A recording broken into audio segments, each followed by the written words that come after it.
معزز ناظرین، آپ سے گزارش ہے کہ احادیث سے استفادہ کرنے کے لیے ہمارے چینل لائف اینڈ حدیث کو سبسکرائب کر لیں اور بیل کا بٹن پریس کر کے آل پہ کلک کر دیں تاکہ نئی آنے والی ویڈیو آپ تک سب سے پہلے پہنچ سکے۔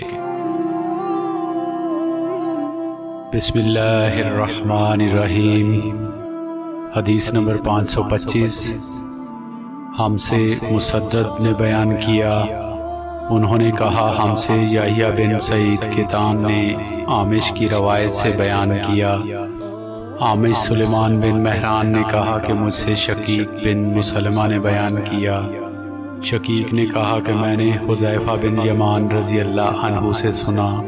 حذیفہ رضی اللہ عنہ نے فرمایا کہ ہم حضرت عمر رضی اللہ عنہ کی خدمت میں بیٹھے ہوئے تھے کہ آپ نے پوچھا، فتنہ سے متعلق رسول اللہ صلی اللہ علیہ وسلم کی کوئی حدیث تم میں سے کسی کو یاد ہے؟ میں بولا، میں نے اسے اسی طرح یاد رکھا ہے جیسے حضور صلی اللہ علیہ وسلم نے اس حدیث کو بیان فرمایا تھا۔ حضرت عمر رضی اللہ عنہ بولے کہ تم رسول اللہ صلی اللہ علیہ وسلم سے فتن کو معلوم کرنے میں بہت بے باک تھے۔ میں نے کہا کہ انسان کے گھر والے، مال اولاد اور پڑوسی سب فتنہ کی چیز ہیں، اور نماز، روزہ، صدقہ، اچھی بات کے لیے لوگوں کو حکم کرنا اور بری باتوں سے روکنا ان فتنوں کا کفارہ ہیں۔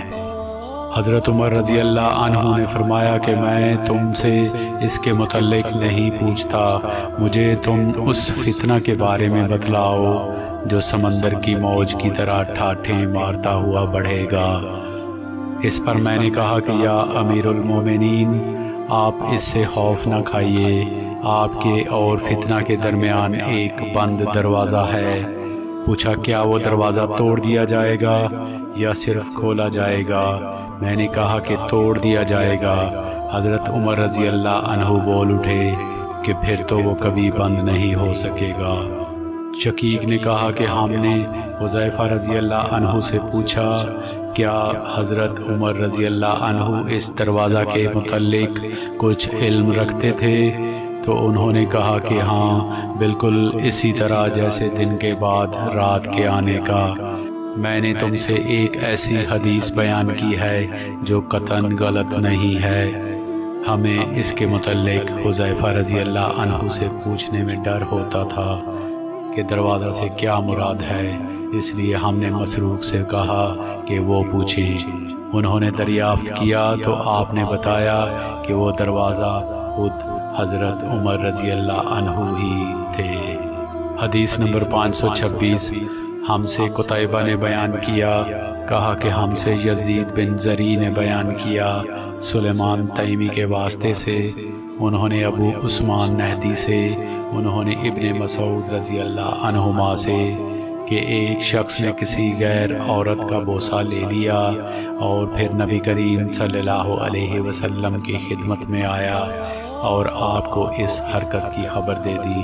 اس پر اللہ تعالیٰ نے یہ آیت نازل فرمائی کہ نماز دن کے دونوں حصوں میں قائم کرو، اور کچھ رات گئے بھی، اور بلا شبہ نیکیاں برائیوں کو مٹا دیتی ہیں۔ اس شخص نے کہا کہ یا رسول اللہ، کیا یہ صرف میرے لیے ہے؟ تو آپ صلی اللہ علیہ وسلم نے فرمایا کہ نہیں، بلکہ میری تمام امت کے لیے یہی حکم ہے۔ حدیث نمبر 527۔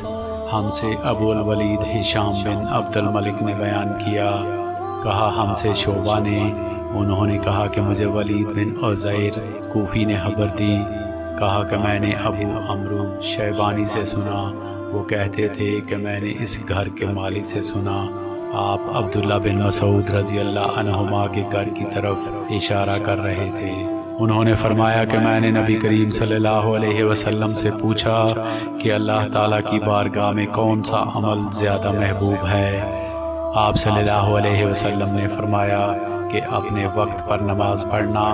پھر پوچھا اس کے بعد؟ فرمایا والدین کے ساتھ نیک معاملہ رکھنا۔ پوچھا اس کے بعد؟ آپ صلی اللہ علیہ وسلم نے فرمایا کہ اللہ کی راہ میں جہاد کرنا۔